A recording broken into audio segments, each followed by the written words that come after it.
ورحمة الله وبركاته.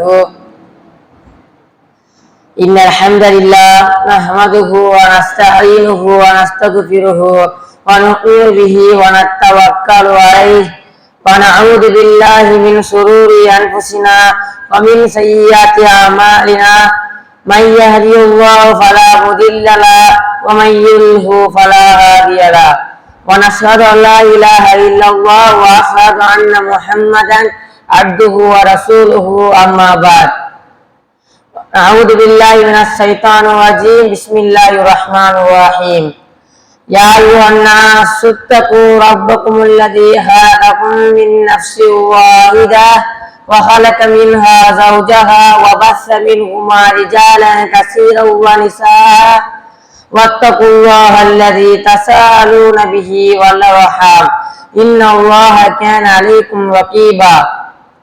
يا أيها الذين آمنوا اتقوا الله حق تقاته ولا تموتن إلا وأنتم مسلمون. يا أيها الذين آمنوا اتقوا الله وقولوا قولا سديدا يصلح لكم أعمالكم يغفر لكم ذنوبكم ومن يطع الله ورسوله فقد فاز فوزا عظيما.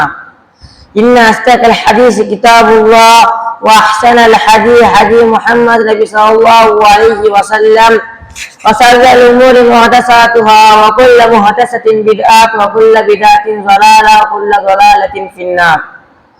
اللهم صل على محمد وعلى آل محمد كما صليت على إبراهيم وعلى آل إبراهيم إنك حميد مجيد.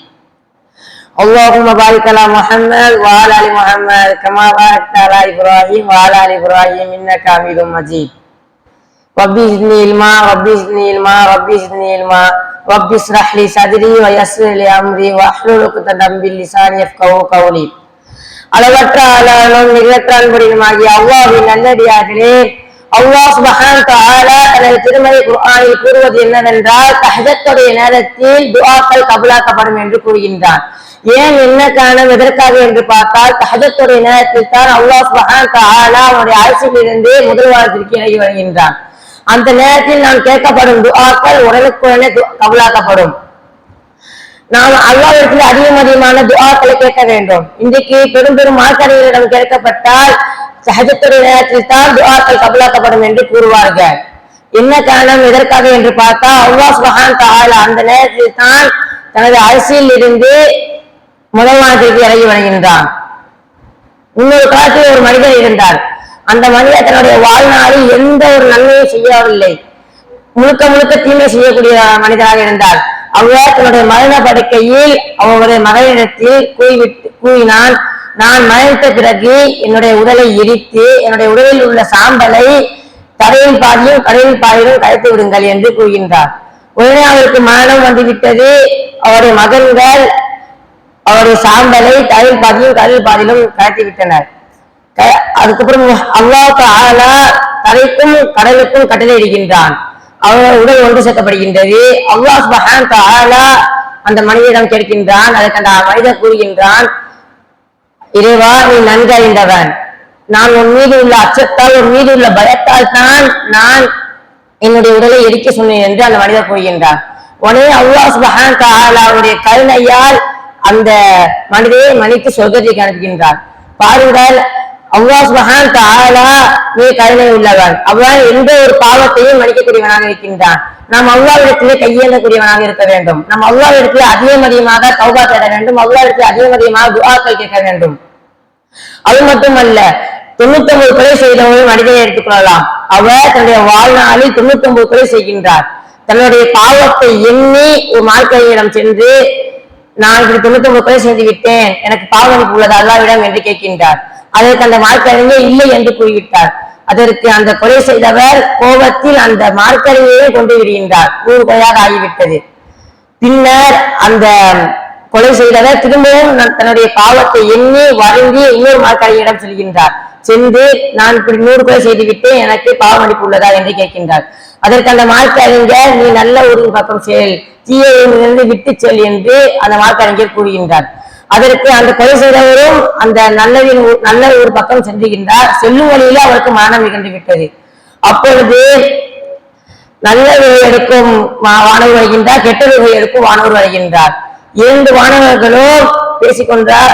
ரூஹை நான் தான் எடுப்பேன், ரூஹை நான் தான் எடுப்பேன் என்று இரண்டு வானவர்கள் பேசிக் கொண்டிருக்கின்றார்கள். அப்பொழுது அல்லாஹ் தஆலா கூறுகின்றார், இவர் எவ்வளவு தூரம் தீயிலிருந்து வந்திருக்கின்றார், அதை வைத்து நீங்கள் தீர்மானியுங்கள் என்று கூறுகின்றார். பார்த்தால் அவர் தீயிலிருந்து அதிகமான தூரம் வந்திருக்கின்றார். அந்த காரணத்தால் அல்லாஹ் சுப்ஹானஹு வ தஆலா அவருக்கு சொர்க்கத்தை பரிசாக அளிக்கின்றார். பாருங்கள், 100 கொலை செய்த ஒரு மனிதரை அல்லாஹ் சுப்ஹானஹு வ தஆலா அவருடைய கருணையால் சொர்க்கத்திற்கு அழைக்கின்றார்.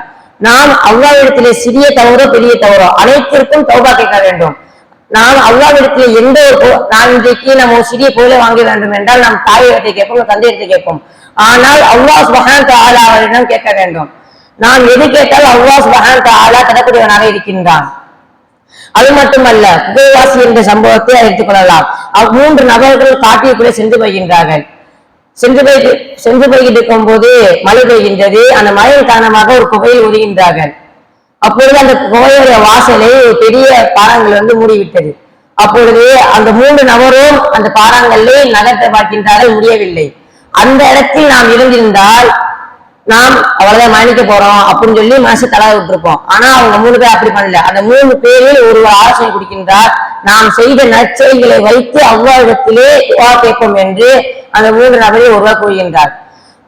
அதற்கு அந்த 3 நபரில் ஒருவர் அல்லாஹ்விடத்தில் துஆ கேட்கின்றார், யா அல்லாஹ், என்னிடம் ஒருவன் வேலை செய்தான்.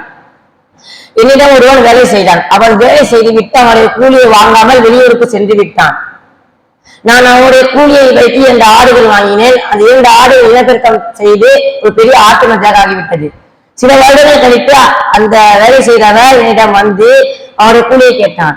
நான் அவனிடத்திலே அந்த ஆட்டு மந்தையை ஒப்படுத்தி விட்டேன். அப்படி என்று அல்லாஹ்விடத்திலே துஆ கேட்கின்றார்.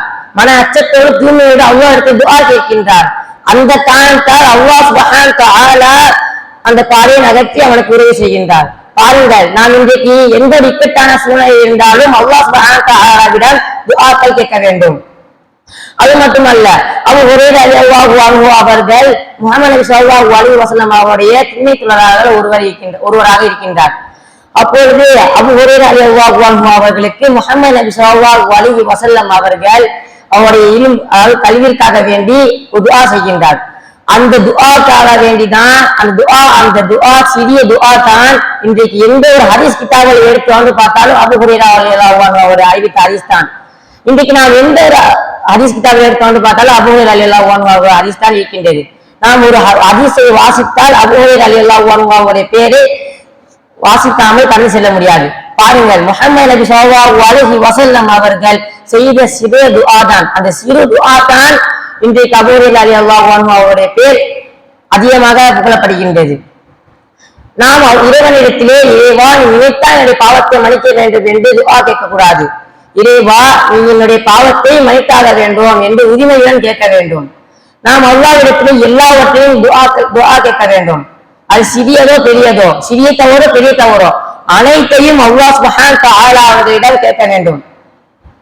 ஆக நாம் அல்லாஹ்விடத்தில் துஆ கேட்டு சொர்க்கத்தை செல்லக்கூடிய பாக்கியத்தை அல்லாஹ் உங்களுக்கும் எனக்கும் தந்தளிப்பானாக என்று கூறி என் உரையை முடிக்கிறேன். வ ஆகிரு தஅவானா அல்ஹம்துலில்லாஹி ரப்பில் ஆலமீன். அஸ்ஸலாமு அலைக்கும் வ ரஹ்மத்துல்லாஹி வ பரகாத்துஹு.